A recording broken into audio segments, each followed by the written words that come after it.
মাগরিবের ফরজ নামাজে যদি শেষের এক রাকাত পায় তাহলে বাকি নামাজ পড়ার নিয়ম কি? খুব দরকারি প্রশ্ন। মাগরিবের নামাজের শেষের এক রাকাত পাইছেন, তার মানে শেষ রাকাতে ইমামের সাথে আপনি বৈঠক করবেন। রুকুতে পাইছেন বা দাঁড়ানো অবস্থায় পাইছেন, ইমামকে পড়ছেন, এক রাকাত পাইছেন। এখন বাকি 3 রাকাত কীভাবে পড়বেন? উত্তর হলো, ইমাম সালাম ফেরাবে, আপনি তো সালাম ফেরাবেন না, আপনি বসে থাকবেন। ইমাম সালাম ফেরানোর পর দোনোদিক সালাম ফেরানোর পরে আপনি দাঁড়াবেন। একদিকে সালাম ফেরানো না, 2 দিক সালাম ফেরানোর পর আপনি দাঁড়াবেন। দাঁড়ানোর পর যথারীতি সূরা ফাতিহার সাথে সূরা মিলিয়ে এক রাকাত নামাজ পড়ে বৈঠক করবেন না করবেন না? বৈঠক করবেন।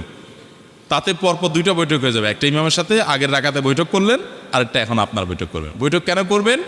কারণ এটা আপনার দ্বিতীয় রাকাত, সেই হিসাবে বৈঠক করবেন। আগের রাকাত হয়েছে, এটা দ্বিতীয় রাকাত সিরিয়ালে, সেই হিসাবে বৈঠক করবেন। আবার বৈঠক করে দাঁড়িয়ে যথারীতি আবার সূরা ফাতিহা সূরা মিলিয়ে রুকু ইত্যাদি করে সিজদা করে এবারও বৈঠক করবেন না করবেন না? বৈঠক করবেন। তাহলে মোট কয়টা বৈঠক হলো? 3টাই বৈঠক হবে, কোনো অসুবিধা নেই। তো এটা অনেক আপনার আকর্ষণীয় ধাঁধাগুলোর একটি। অনেকে এরকম ধাঁধা দিয়ে থাকেন যে এমন নামাজ বলো যে নামাজের সব রাকাতে বৈঠক আছে। এটা হলে মাগরিবের শেষ রাকাত যদি পাই ইমামের সাথে, তাহলে 3 রাকাতের নামাজের 3 রাকাতে কি আছে?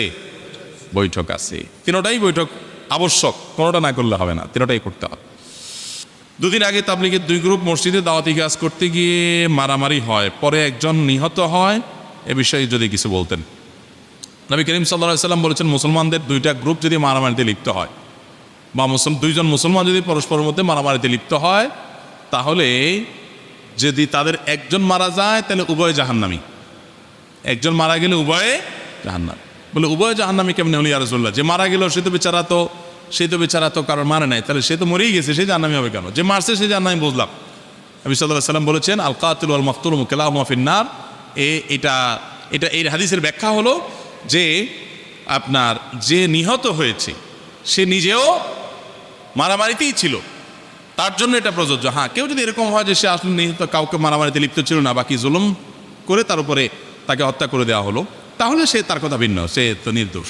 কিন্তু সেও মারামারিতে লিপ্ত ছিল, সেও মারতে চাইছিল, কিন্তু মারতে গিয়ে উল্টো বরং মরে গেছে, তাহলে এই লোক জাহান্নামে যাবে, আর যে মারছে সে তো জাহান্নামে যাবে। মুসলমানদের মধ্যে যত মত পার্থক্য থাকুক, সেটা মারামারিতে রূপান্তরিত হওয়া এটা জাহালত, এটা মূর্খতা।